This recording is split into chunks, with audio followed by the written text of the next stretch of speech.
elle apprend à ses enfants à se sacrifier pour les autres. La transmission, c'est le point de rencontre entre une tradition et une liberté individuelle. Est-ce que tu peux transmettre si tu n'es pas en couple? Dans la transmission, il y a ce que tu dis de faire et il y a ce que tu incarnes par ton exemple. En fait, en réalité, l'expérience humaine est une expérience de transmission, je pense. Je me dis, mon Dieu, mais cette vie va disparaître. Avant de parler de si ça marche pas, déjà, ça peut marcher. Pour transmettre, il faut donner à connaître. Fais ton parcours, mais ne t'oublie pas. La mémoire, c'est ce qui reste quand on a tout oublié. C'est quoi mon héritage? Ça me rend fou de bonheur, quoi. Il me donne de la domina, un flingue et une veste en cachemire. Et je mets 2 balles par terre. Bon, ça va aller, hein. Tu as besoin de la Bible et de Shakespeare. Pour moi, la transmission est le passeport pour l'avenir, car demain appartient à ceux qui s'y préparent aujourd'hui.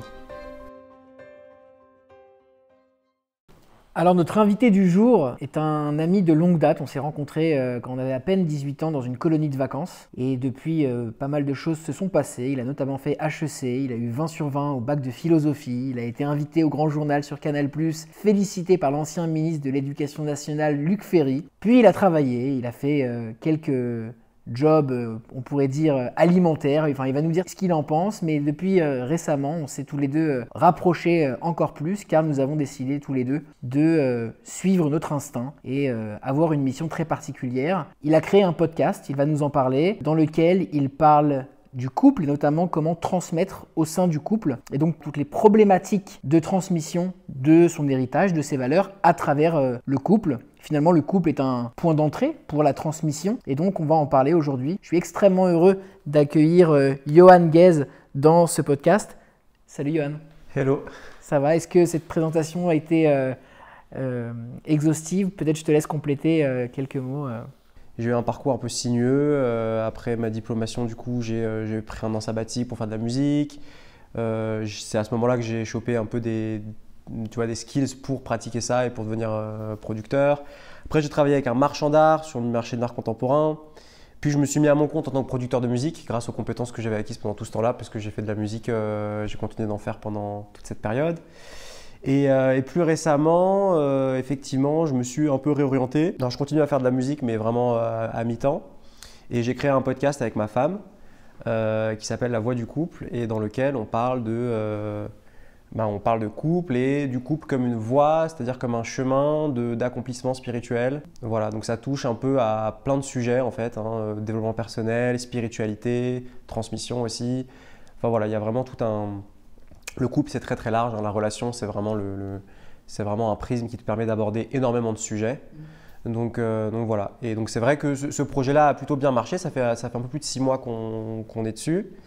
Et on a une belle audience et voilà, on a à cœur de transmettre un peu notre aventure, tu vois, quotidienne que c'est de cheminer avec quelqu'un, avec quelqu'un que tu aimes, quoi. Et est-ce que autour de toi, sur ce changement de vie qui s'est fait progressivement, mais tous tes amis voilà, qui ont fait HEC à l'époque et aujourd'hui qui font peut-être de la finance, du conseil, et aujourd'hui toi j'exagère un peu, mais tu t'es laissé pousser les cheveux, tu fais de la musique et tu parles d'amour avec ta femme. Qu'est-ce que ça a provoqué autour de toi avant de parler de ce projet du podcast? Je pense que je me suis toujours senti un peu différent, on va dire. Donc, je pense que les gens étaient un peu habitués à me voir faire tu vois, depuis assez jeune en fait. Donc, du coup, c'est que j'ai la chance aussi d'avoir dans ma famille en partie du côté de mon père, mais cette idée un peu, ce côté entrepreneurial, de ne pas faire comme les autres, d'avoir le courage de frayer sa propre voie, son propre chemin. Et parfois en n'écoutant peut-être pas autant qu'on devrait les gens autour et leurs avis et tout ça. Et ça peut nous mener dans des situations difficiles et ça peut aussi nous rapprocher peut-être de ce qu'il y a de plus authentique et de plus vrai en nous. J'ai toujours eu un peu cette énergie-là qui m'a été transmise de façon presque implicite. Souvent c'est des trucs, tu sais… Dans la transmission, il y a ce que tu dis de faire et il y a ce que tu incarnes par ton exemple. Et je pense qu'on prend plus ce que nos parents incarnent par l'exemple plutôt que ce qu'ils nous disent de faire. Tu vois. Et ça, c'est un truc que j'ai appris assez tôt. Donc la réaction des gens, il y a toujours des trucs d'un peu d'incompréhension. Tu vois, quand j'ai fait le podcast, mes parents me disaient « mais tu vas parler d'amour devant les gens ». Mais tu vois, c'était un peu impudique dans leur système. Mais j'ai appris à pas tellement les écouter. Parfois, je les écoute quand c'est pertinent et parfois, quand je sens que ça va un peu contre l'élan qui est le mien, je mets ça de côté et j'avance, quoi. Pourquoi avoir choisi de parler d'un sujet si fort et en même temps si intime, à savoir l'amour, encore plus avec ta femme? Et c'est ce que je disais un peu en introduction, c'est une voie directe pour la transmission. Souvent on parle de transmission transgénérationnelle, des parents, des grands-parents, etc. Mais pourquoi avoir choisi ce sujet si fort? Pour être tout à fait honnête, ça faisait très longtemps que je voulais parler de développement personnel, de spiritualité, et j'avais pas trouvé l'angle à partir duquel aborder ces sujets en fait. Il y a plein de thématiques qui me sont passées tu vois, par l'esprit, et à chaque fois, je trouvais que d'ailleurs c'est un sujet que j'aborde dans le podcast, que les thématiques que j'avais trouvées jusqu'à présent, c'est comme si j'avais une revanche à prendre dessus. Tu vois, par exemple, il y avait un premier truc, c'était le fait de se réconcilier avec son corps, parce que j'avais constaté qu'en Occident, on a quand même cette tendance à se dissocier l'esprit du corps. Et donc, j'avais commencé à creuser un peu ce sujet. Donc, peut-être d'aborder le côté développement personnel par le biais du corps. Mais en fait, je me rendais compte que moi-même, je souffrais un peu de cette dissociation-là et que je n'étais pas assez accompli à ce niveau pour pouvoir donner des conseils aux gens et même en parler depuis un endroit qui soit un endroit plein. Il y avait un peu un truc de revanche, de dire, de parler d'un sujet en disant « Ouais, il faut absolument se réconcilier avec son corps parce que moi-même, tu vois, j'étais pas tellement… Bon, après, j'imagine que quel que soit le sujet que tu abordes quand tu deviens un peu public speaker, tu vois, tu ne peux pas être toujours à 100% résolu et parfait quand tu abordes quelque chose. Mais il y a un moment où le sujet du couple s'est imposé parce que je me suis rendu compte que c'était un endroit auquel je n'avais pas pensé avant, parce que c'est justement un endroit qui était plein. Et en général, on ne se pose pas tellement de questions aux endroits qui coulent pour nous, tu vois. Et donc, j'ai un peu inversé le problème. Là où toute ma vie, j'avais cherché à faire des trucs dans lesquels justement je me sentais en manque pour prouver et pour me remplir. Là, je suis plus parti d'un endroit où c'était déjà abondant, on va dire, et où il n'y avait pas tellement de questions, parce que ça se passe bien avec ma femme, qu'on a un vrai partenariat spirituel tous les deux, et que voilà. Et donc, c'est à partir de cet endroit plein qu'on a décidé de sauter le pas. Et aussi parce que ça me permettait de travailler avec quelqu'un et que c'était cool d'avoir cette émulation. Okay. C'est quoi ton envie profonde d'un point de vue, on parle de transmission aujourd'hui, c'est quoi ton envie profonde? Qu'est-ce que tu as envie de, évidemment, transmettre? On a tous les deux un jeune âge, on est à peine des jeunes trentenaires, mais est-ce que tu as une envie profonde de transmettre quelque chose? Et si oui, quoi? Ce que j'aurais envie de transmettre à mes enfants peut-être, parce que c'est un peu le projet quand même, tu vois, c'est un certain rapport à la tradition justement. La transmission, c'est le point de rencontre entre une tradition qui existe avant nous et une liberté individuelle qui vient se mettre en rapport avec la tradition, qui vient l'interroger et qui vient, par ce rapport-là, du coup, trouver les éléments qu'elle a envie de transmettre à ses enfants ou même pas forcément à des enfants. Ça peut être aussi dans un cadre tu vois, de transmission, si tu crées un institut de formation par exemple, ou même si tu deviens prof, ou je sais pas. Et donc, c'est le rapport entre une tradition et une liberté individuelle. Et donc, c'est un rapport qui peut être à la fois extrêmement fertile, si on est dans un cadre qui interroge, je trouve, qui remet en question, qui ne prend pas la tradition pour acquise, qui tente de l'interroger, de voir quel rapport la tradition peut avoir avec sa propre vie, de voir si ça peut entrer en résonance ou si ça peut rentrer en conflit aussi parfois, et d'avoir l'intelligence en fait, d'interroger la tradition. Parce que le problème avec ça aussi, c'est que la transmission peut devenir de l'endoctrinement s'il n'y a pas ce travail qui est fait. Et ben en fait, du coup, le cadre qui doit permettre à l'individu de s'épanouir grâce à un cadre, en fait, finalement, et ben ça devient un truc rigide qui enferme l'individu.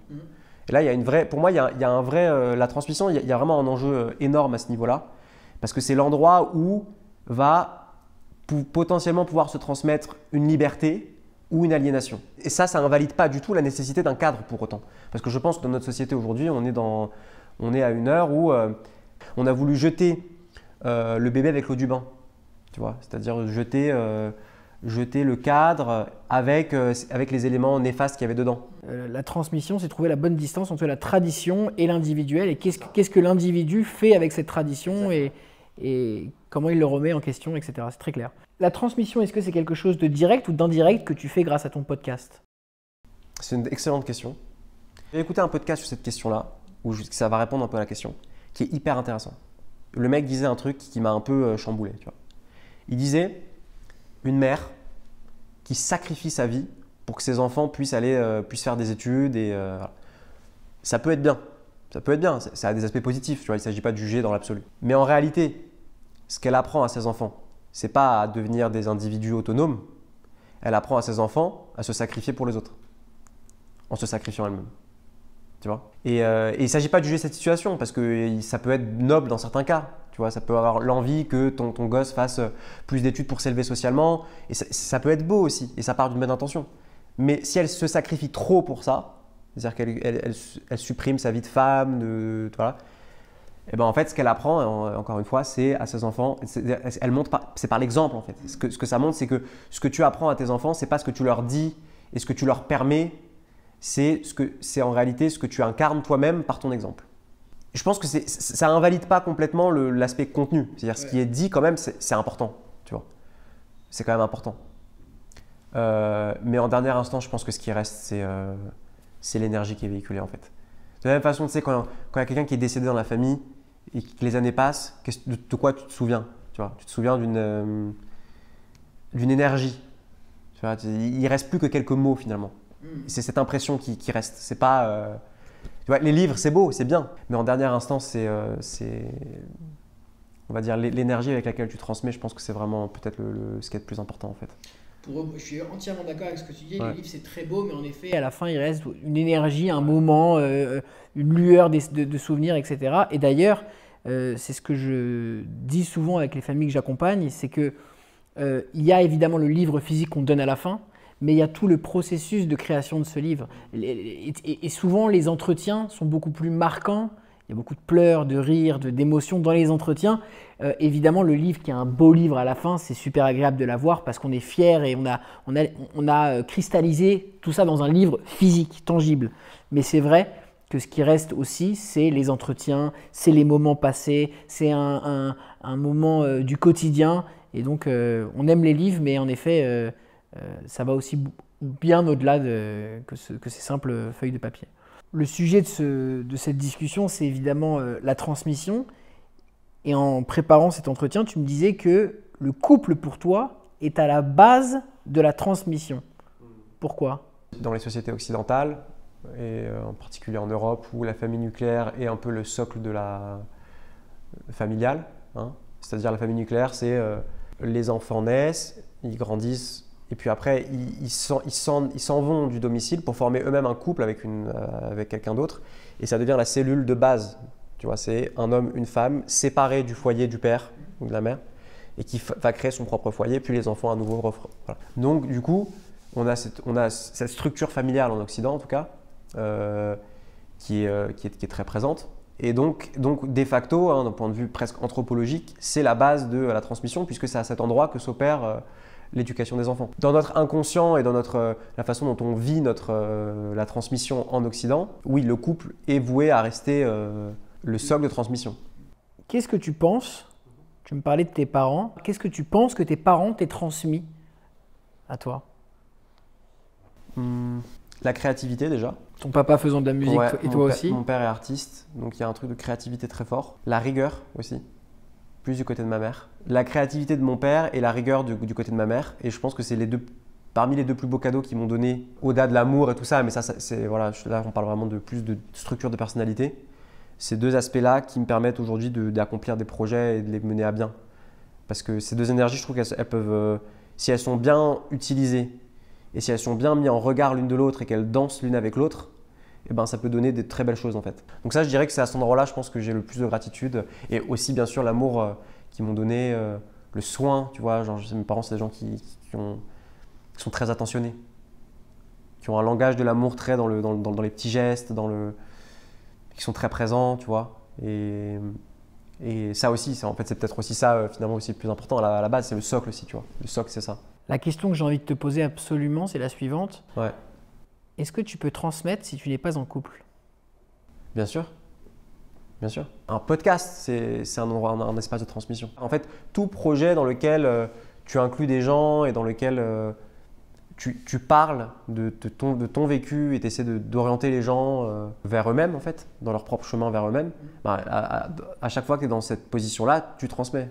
Tu es dans une position de transmission. Donc bien sûr que la transmission, non, ne se réduit pas au seul cadre du couple. Et heureusement d'ailleurs. La transmission, est-ce qu'elle se fait par d'autres manières ? Par la cuisine, par la langue, par la culture ?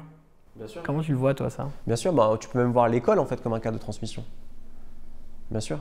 Ouais, tout à fait. Et la cuisine aussi. Je pense que si on élargit un peu, qu'on amplifie le thème de la transmission, en fait, l'humain est par essence une créature de transmission. On ne peut rien faire d'autre que transmettre en fait.